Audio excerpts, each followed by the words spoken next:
안녕하세요, 리뷰유닉입니다. 많은 분들이 새로운 기기를 구매를 하셨을 텐데요. 오늘은 아이폰 마이그레이션의 모든 것에 대해서 소개해 드리도록 하겠습니다. 신규로 사용을 하시는 분들이 아니고 기존부터 아이폰을 사용을 하고 계셨던 분들은 아이폰을 새로 구매하면서 기존 폰의 내용을 영혼까지 모두 옮겨갈 수 있는데요. 예전에는 아이튠즈 백업을 통해서 암호 설정을 해서 백업을 하시게 되면 영혼 백업이라고 해서 모든 인증서까지 모든 내용이 백업 복원을 통해서 이동을 할 수 있었습니다. 하지만 이제는 백업을 하고 복원을 하는 그런 불편한 절차 없이 아이폰 2대를 가까이 가져가기만 하면 이전 폰에서 신규 폰으로 모든 내용을 편안하게 옮겨갈 수 있게 되었습니다. 기존 폰을 놓아두시고 새로 구매한 폰을 전원을 켜서 이렇게 가까이 가져다 놓으면 기존 폰에서 이렇게 새로운 아이폰 설정 팝업 창이 나타나게 됩니다. 계속을 눌러주시고 와이파이를 켜고 설정을 계속하라고 안내를 하고 있습니다. 그러면 와이파이를 켜고 계속을 눌러서 기존 아이폰에서 새 아이폰의 모양을 카메라로 인식을 시켜주라고 하는데요. 인식을 시켜주시기만 하면 새로운 아이폰에서 기존 폰의 암호를 입력하도록 하고 있습니다. 기존 폰의 암호를 입력하시고 잠시 기다리고 있으면 새 아이폰에서 페이스 아이디 설정을 하실 수가 있습니다. 이렇게 페이스 아이디 설정을 맞춰주시고 데이터 전송을 계속을 눌러주시면 약관에 동의를 하신 다음에 아이메시지 및 페이스타임에 설정을 해주시면 됩니다.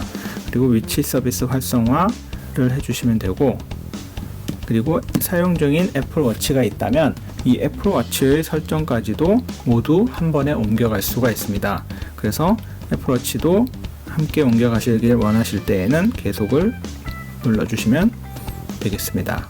그리고 시리 설정을 하시면 되는데요. 아이폰에 대고 시리야. 나머지 설정을 맞춰주시면 되는데요. 아이폰에 새로운 업데이트가 있을 때에는 설치를 하고 진행을 하게 되어 있습니다. 그래서 다운로드 및 설치를 해주시면 되겠습니다.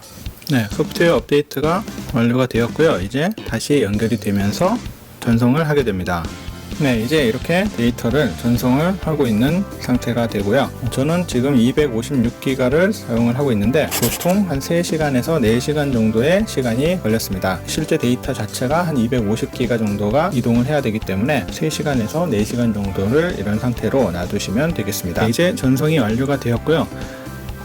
그리고 일단 이렇게 복원이 완료가 되면 비번들을 입력을 해 주셔야만 앱스토어에서 앱들이 설치가 되도록 되어 있습니다. 그래서 지금 보시면 이런 앱들이 전부 다 희미하게 나타나고 있는데요. 앱들은 전부 대기 중 상태에서 하나씩 다운로드 받아가면서 설치를 하는 과정이 필요하기 때문에 완료가 되었다고 나오더라도 와이파이를 연결해 둔 상태로 유지를 해 주시는 것이 보다 완벽하게 이동을 시키는 방법이기 때문에 모든 앱들이 설치될 때까지 와이파이 연결 상태를 유지하고 놓아두시는 것이 좋습니다. 네, 이제 이렇게 보시면 하나씩 설치가 되기 때문에 모두 설치가 되어야 하는데요.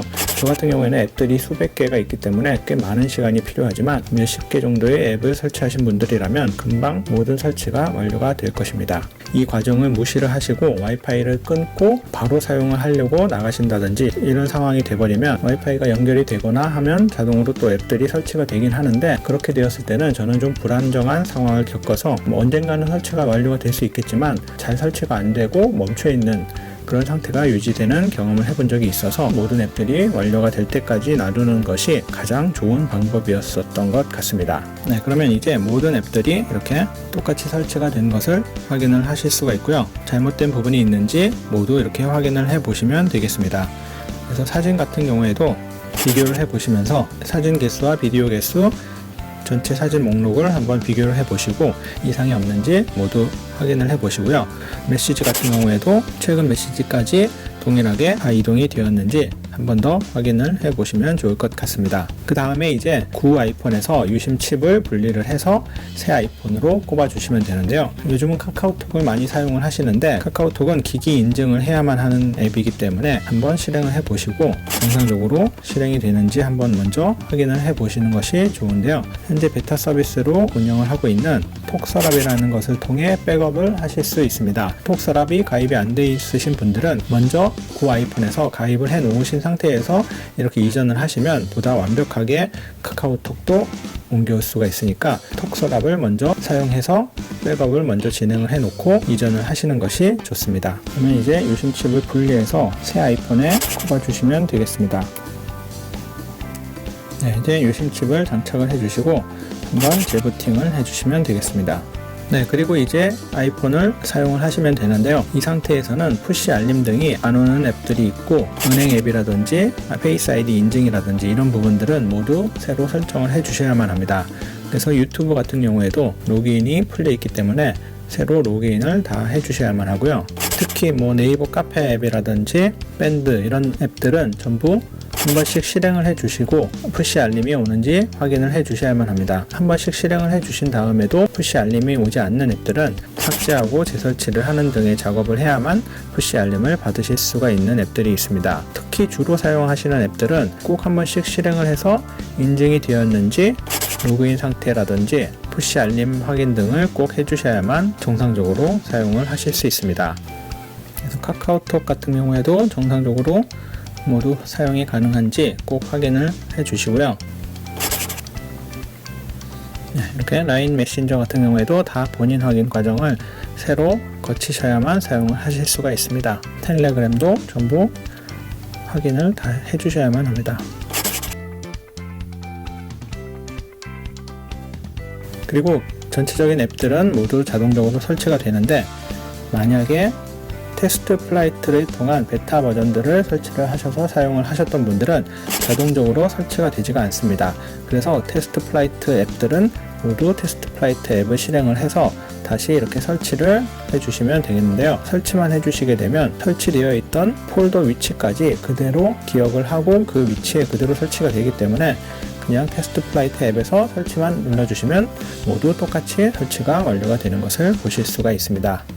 앞서 마이그레이션 과정에서 애플워치도 새 아이폰에 연결을 설정을 하신 경우에는 애플워치에서 쌍으로 연결을 확인만 해주시게 되면 바로 연결이 되어서 사용을 하실 수가 있게 되는데 셀룰러 정보까지도 모두 이전이 되기 때문에 편리하게 바로 사용을 하실 수가 있습니다. 네, 오늘은 아이폰 마이그레이션에 대해서 소개를 해드렸는데요. 아이폰을 새로 구입하신 분들은 기존 아이폰에서 영원까지 이제는 마이그레이션으로 훨씬 더 빠르고 편하게 이동을 해오시면 좋을 것 같습니다. 올 한 해도 수고 많으셨습니다. 2021년에 뵙겠습니다. 새해 복 많이 받으세요.